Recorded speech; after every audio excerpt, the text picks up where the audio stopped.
नमस्कार दोस्तों, आज हम समावेशी शिक्षा के बारे में पढ़ेंगे जो कि आपके सीटेट के सिलेबस के लिए बहुत ही इंपॉर्टेंट टॉपिक है। ठीक है, बहुत ही आसान भाषा में आपको समझाएंगे कि समावेशी शिक्षा होता क्या है। ठीक है, देखिए यहाँ पे मैंने 3 चित्र बनाए हैं, 3 बालक बनाए हैं। ये जो बालक हैं ये सामान्य बालक हैं। सामान्य बालक का कहने का मतलब ये हुआ कि इन बालकों में कोई भी शारीरिक विकलांगता नहीं है।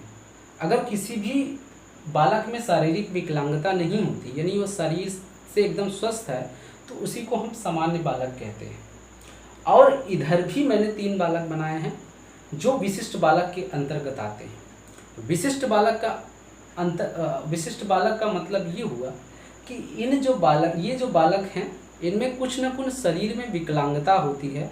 अगर शरीर में कुछ न कुछ विकलांगता होती है, कुछ न कुछ त्रुटियां होती हैं, तो उन्हीं को हम विशिष्ट बालक के अंतर्गत आते हैं। मतलब उसी को हम विशिष्ट बालक के अंतर्गत रखते हैं। ठीक है, अब समझिए कि समावेशी शिक्षा क्या होता है।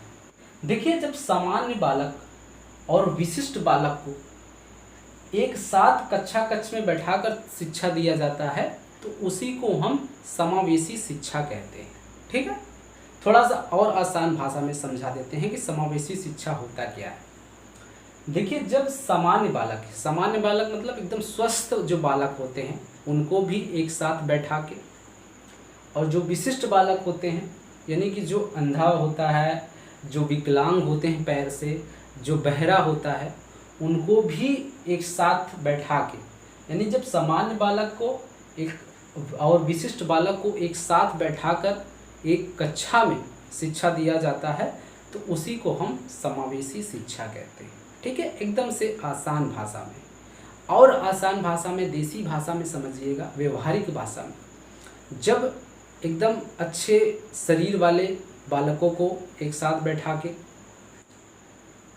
और कोई भी बालक जो शरीर रूप से कमज़ोर होता है, कहीं कोई अंधा होता है, कोई बहरा होता है, कोई पैर से विकलांग होता है, उनको भी अगर एक साथ इन सामान्य बालकों के साथ बैठा के एक कक्षा में अगर शिक्षा दिया जाता है, तो उसी को हम समावेशी शिक्षा कहते हैं। ठीक है, ये मैं आसान से आसान भाषा में कई तरीक़ों से समझाने की कोशिश किया हूँ, और मुझे लगता है, उम्मीद है आपको ये समझ में आया होगा अच्छी तरीके से कि समावेशी शिक्षा क्या होता है। अगर वीडियो पसंद आई है तो चैनल को सब्सक्राइब ज़रूर करिएगा। ठीक है, नमस्कार।